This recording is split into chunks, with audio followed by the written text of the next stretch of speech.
ஓம் நம சிவாய. அரகர மகாதேவா. சம்போ மகாதேவா. ஆன்மீக அன்பர்கள் அனைவருக்கும் வணக்கம். உங்களை எல்லாம் இந்த ஆன்மீக சேனல் மூலியமாக சந்திக்கிறதுல நான் ரொம்பவும் சந்தோஷப்படுறேன். நாங்கள் போடுற வீடியோலாம் உங்களுக்கு பிடிச்சிருந்ததுன்னா நீங்கள் லைக் பண்ணுங்கள், ஷேர் பண்ணுங்கள், குளத்தூர் பாபா டெம்பிள் சேனலுக்கு நீங்கள் சப்ஸ்கிரைப் பண்ணுங்கள். நீங்கள்லாம் என்னோட வரும்பொழுது இன்னும் நிறைய விஷயங்களை நான் சொல்ல கடமைப்பட்டிருக்கேன். வாங்க இப்போ நம்ம வீடியோக்குள்ளே வரலாம். இன்னைக்கு மார்கழி 17 மாணிக்கவாசக பெருமான் அருளி உள்ள திருவம்பாவை பாடல் 17 பார்த்து அதற்கான விளக்கங்களை கொடுக்க வந்திருக்கேன். இப்போ பாடலை பார்க்கலாம் வாங்க.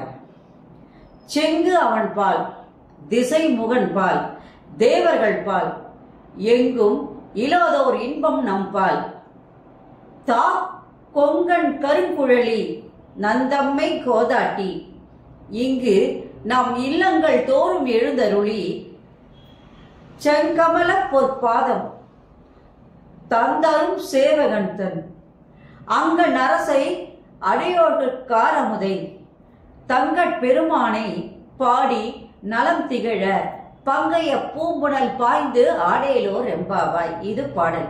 இந்த பாடல்ல மாணிக்கவாசக பெருமான் எதை முன்கருத்தாக வைக்கிறார் என்று பார்க்க வேண்டும். ஒவ்வொரு பாடலும் ஒரு முக்கியமான கருத்துன்னு ஒன்று இருக்கும். இதில் என்ன கருத்துன்னு பார்த்தீங்கன்னா, மாணிக்கவாசக பெருமாள் தன் தோழியோடு பேசுவதாக அமைந்துள்ள பாடல் இது. எவ்வளவு கருணை உள்ளவன் இறைவன் என்பதை அழகாக இந்த பாடலிலே விளக்கியுள்ளார். இப்போ இந்த பாடலுக்கான விளக்கங்களை பார்க்கலாம். செங்கு அவன் பால், திசைமுகன் பால், தேவர்கள் பால், எங்கும் இல்லாத ஒரு இன்பம் நம் பால் அப்படின்னு சொல்லும் போது, தாமரை மலர் போன்ற சிவந்த கண்களை உடையவன் அந்த திருமால். 4 திசைதோறும் ஒரு முகம் படைத்தவன் அந்த திசைமுகனாகிய பிரம்மன். 30 முக்கோடி தேவர்களும் அந்த பெருமாளும் அந்த பிரம்மனும் அந்த 30 முக்கோடி தேவர்களும் வணங்கும் சிறப்புடையவன் புகழ்பெற்ற அந்த சிவபெருமான். அப்ப அங்க சொல்றார், அவர்கள் எல்லோரையும் விட யாருக்கு இங்க முக்கியத்துவம் கொடுக்கிறார் அப்படின்னு கேட்டீங்கன்னா, நமக்கு இன்பத்தை வாரி வழங்குகிறார். அந்த பூவுலகில் உள்ள மக்களுக்கு இன்பத்தை வாரி வழங்க ஓடி வருகிறார் அப்படின்னு சொல்றார். அத்தகைய பேரின்பம் தரக்கூடியவன், நினைத்தாலே பேரின்பம் தரக்கூடியவன் அந்த இறைவன். நம் குற்றங்களை நீக்கிவிட்டு நம்மோடு ஒன்று சேர்வதற்காக இவ்வுலகில் என்ன பண்றாருன்னா, நம் வீடுகள் தோறும் எழுந்தருளி தன்னுடைய செந்தாமரையான பாதங்கள், மலர்பாதங்கள் நோக, ஒவ்வொரு வீட்டுக்கு வரும்போது அவருடைய பாதங்கள் நோகுதான். அந்த மாதிரி நோக அவர் நேராக எழுந்தருளி அருள் புரிகின்றான். அதான் சொல்றோம், நந்தமை கோதாட்டி இங்கு இல்லங்கள் தோறும் எழுந்தருளி செங்கமல பொற்பாதம் தந்தருளும் சேவகன் தான் அப்படின்னு சொல்லும் போது, அந்த சேவகனாகி இங்கே வருகின்றார். அந்த சேவகனுக்கு தொண்டு புரிகின்ற அடிமைகள் நாம் அப்படின்னு வச்சுக்கணும். அப்ப அந்த சேவகன் இங்கே வரும்பொழுது அந்த அருட்கடைந்த அவருடைய கண்களை, அந்த அரசனை அடிமையாக நாம் என்ன பண்றோம், தெவிட்டாத தெளிந்த அமுதமான அந்த இறைவனை நாம் பாடி மகிழ வேண்டும் என்று கூறுகின்றார்.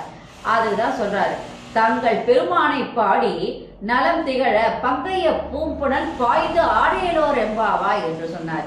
அத்தகைய நலம் புரிகின்ற இறைவனை நாம் என்ன பண்ணோம், அந்த தாமரை மலர்கள் நிறைந்த குளத்திலே நீராடி அன்பு நிறை இறைவனை வணங்கி தொழுது அவன் அடி பணிய நாம் செய்தால் நமக்கு எல்லா விதமான நற்பலன்களும் உடனடியாக வந்து கிடைக்கும் என்கின்றார்.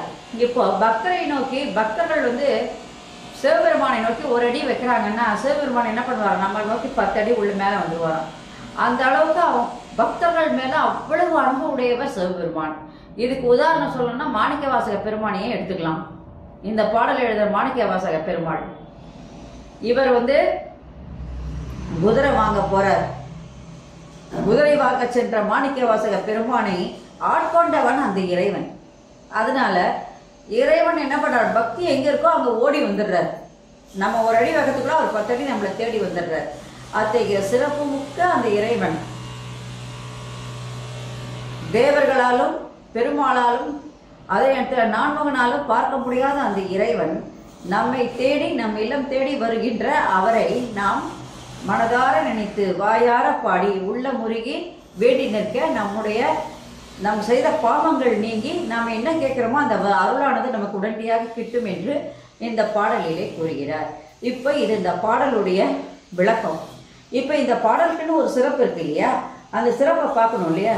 திருமால் நான்முகன், அதே நேரத்தில் தேவர்கள் 30 முக்கோடி தேவர்கள் எல்லாருமே இறைவனிடத்தில் அன்பு செலுத்தக்கூடியவர்கள். ஆனால் நம்மிடம் அந்த சிவபெருமான் காட்டுகின்ற கருணையை அவர்கள் மேல் காட்டுவதில்லை.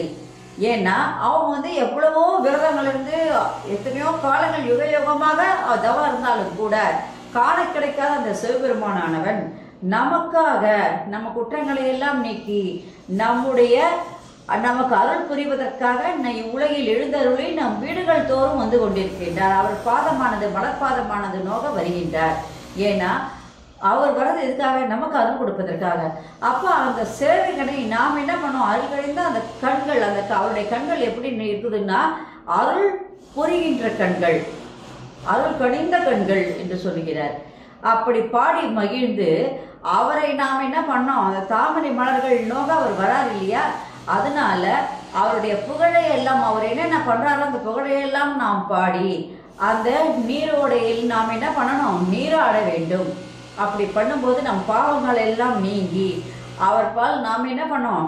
ஆட்கொள்ளப்படுவோம் என்பதை சொல்லி பக்தர்கள் ஒரு அடி வைத்தால் இறைவன் நம்மை நோக்கி பல அடிகள் வருவார் என்பதை அழகாக விளக்கி கூறியிருக்கின்றார் மாணிக்கவாசக பெருமான். இதுதான் இந்த பாடலுடைய சிறப்பு. சரி, இந்த வீடியோ உங்களுக்கு பிடிச்சிருந்ததுன்னா நீங்கள் லைக் பண்ணுங்கள், ஷேர் பண்ணுங்கள், குளத்தூர் பாபா டெம்பிள் சேனலுக்கு நீங்கள் சப்ஸ்கிரைப் பண்ணுங்கள். நீங்கள்லாம் என்னோட வரும்பொழுது இன்னும் நிறைய விஷயங்கள் நான் சொல்ல கடமைப்பட்டிருக்கேன். நாளைக்கு மார்கழி 18, அதனால் திருவம்பாவை பாடல் 18 சொல்லி அதற்கான விளக்கங்களை சொல்ல வரேன். நன்றி, வணக்கம். ஓம் சாய்ராம். இந்த வீடியோ உங்களுக்கு பிடிச்சதை லைக் பண்ணுங்கள், ஷேர் பண்ணுங்கள், குளத்தூர் பாபா டெம்பிள் சேனலுக்கு நீங்கள் சப்ஸ்கிரைப் பண்ணுங்கள். நீங்களாம் என்னோட வரும்பொழுது இன்னும் நிறைய விஷயங்களை நான் சொல்கிறேன். நன்றி, வணக்கம். ஓம் Namah Shivaya. Subscribe to my channel and please press the bell icon for more videos.